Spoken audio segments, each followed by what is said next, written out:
Hello, students. This is Sunil George, and today we are going to do the poem Keeping Quiet. This is the third poem in Flamingos, and it's a beautiful poem. It's written by Pablo Neruda, was born in 1904 and he lived up till 1973. Pablo Neruda is basically the pen name of Naftali Ricardo Rice Basolta.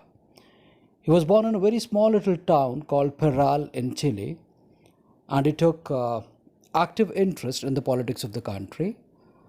And he was even forced to live in exile for some time because of his political views and his activities. In spite of everything, he continued writing poetry. His poem reflects his political views and attitude. All his poems are full of easily understandable images which make them very beautiful. He won the Nobel Prize for Literature, which is the highest prize in any field, in the year 1971. And in this poem, Keeping Quiet, Pablo Neruda talks about the necessity of quiet introspection and creating a feeling of mutual understanding among human beings. Okay, he wants people to seize every activity for a moment in order to experience perfect quietude. In that perfect silence, people will be able to communicate with one another.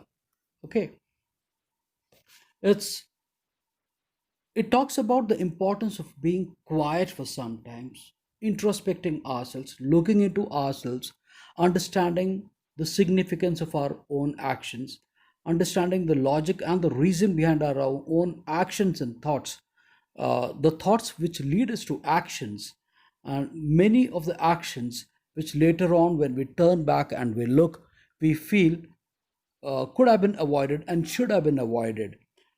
Uh, he talks about all this. It's a very suggestive poem. It takes, and the poet wants us to basically seize all our activities for a moment and just experience perfect quietness. And like you're seeing in the slide here, it emphasizes upon the need and the necessity of human introspection and retrospection in our daily lives to understand our actions better. uh, you know Introspection is looking into ourselves. When we ponder over ourselves, when we look into ourselves and ponder over our actions. Retrospect is looking back and understanding our own actions after it is over. This will align our thoughts, words, and actions. But to attain this, we have to give up our mindless activities for a moment, which we indulge in every day. Like I said, most of our activities which we indulge in, children, they are mindless. Recklessly, we indulge in it without even understanding. Okay, now we'll take up the poem stanza by stanza. Now we will count to 12 and we will all keep still. Children, 12 here has a significance. 12 refers to the 12 months of a year, 12 refers to the 12 hours of a day. Okay, he says, I will count till 12, means I will just count till 12, which does not take much of a time. He says, and I want you all to keep still. Keep still means just be quiet and carefully introspecting our own actions, looking into ourselves. He says this is what is required. We don't have to spend too much of time. Just a little bit of time that we give to ourselves each day. The amount of time which we take to count till 12, it does not take more than 10 seconds, 15 seconds. But if we do that every day and we introspect, that much of time if we spend with ourselves and we try to understand our own actions, our own thoughts, we will be able to control many of our actions for which we regret later. So that is the reason he says, now we will count till 12 and we will all keep still. So till the time we count till 12, we're just going to keep still and introspect. Right? We move on after this. For once on the face of earth, let's not speak in any language. Let's stop for 1 second and not move our arms so much. He says, at least for once on the face of earth, let's not speak in any language. Language is used to communicate. Human beings use a particular language to communicate.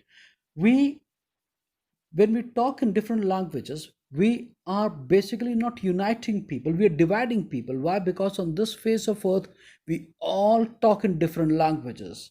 So he says, for once on the face of earth, language, let's not talk, let's be quiet, because that quietness may unite us. But when we start speaking in different languages, it only divides us.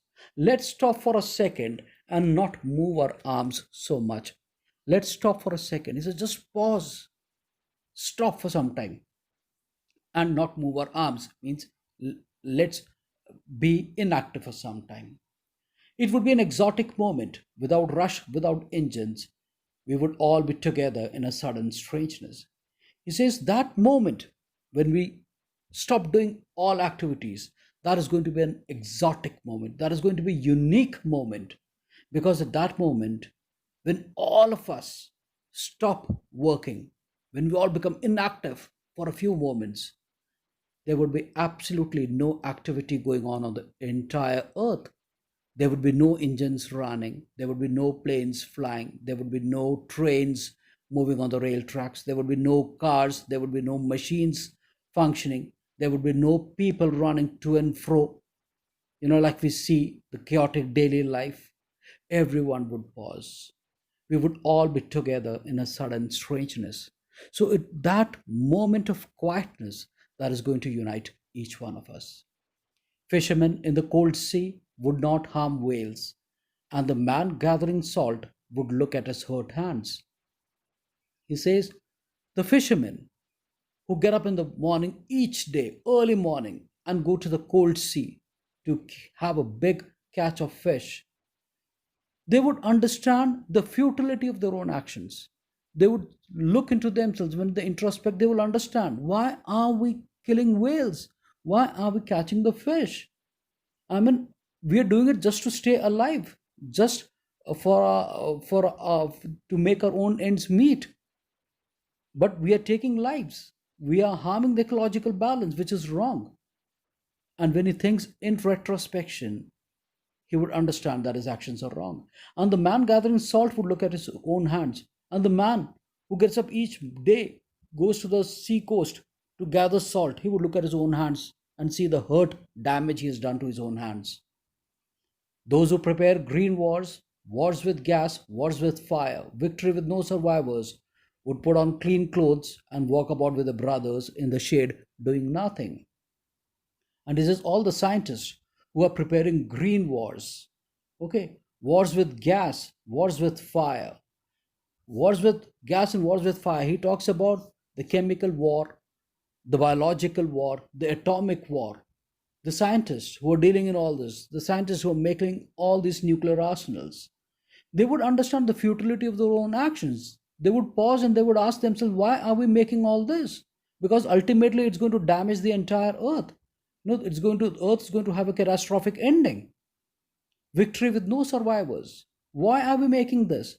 Because ultimately there will be one country which is going to win, but that country probably would be left with no survivors. There would be nobody to celebrate the victory. And when he understands this, he would put on clean clothes and walk about with the brothers in the shade doing nothing.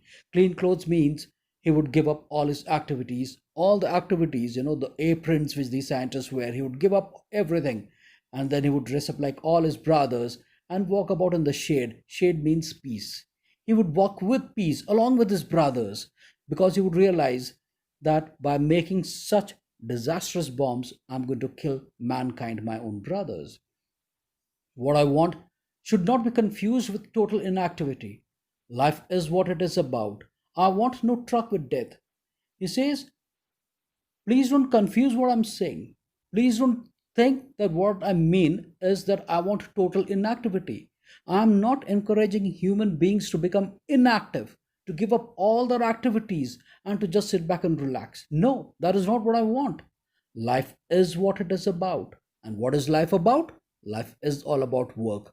So I want you to work. Not that I want you to become inactive and just sit down and laze around. No, I want you to work because that is what life is all about. I want no truck with death. Truck here means face to face. He says, even I do not wish to come face to face with death.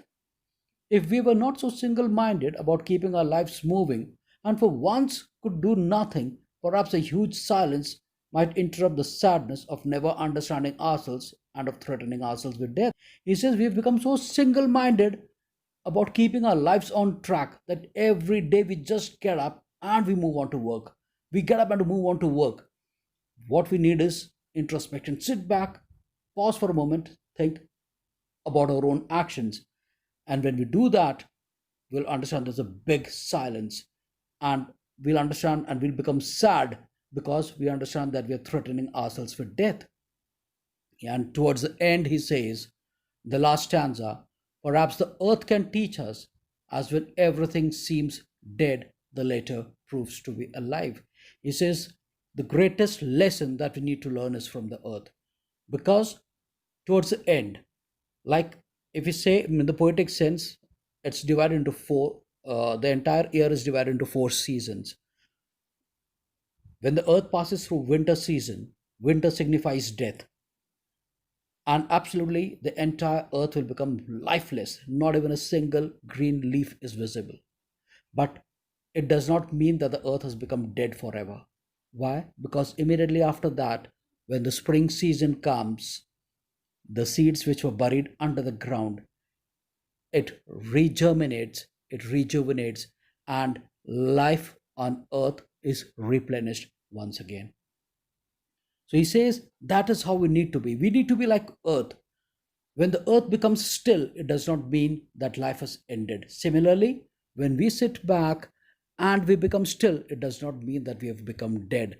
We are just introspecting into ourselves so that when we bounce back after a few days, we come back with a lot of vigor and energy, and we move in the right direction, like the spring season, which follows winter. Similarly, our, after our introspection, our thoughts, our words, and actions will become much more meaningful, and we will be able to live a very, very productive life. So, this last three lines, these three lines, I mean, just before the last paragraph, this contains the basic message, the basic comparison. He says, this is what we need to learn from Mother Earth, right?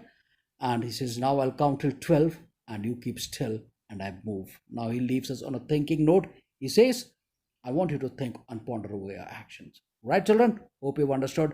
Thank you so much. Thank you.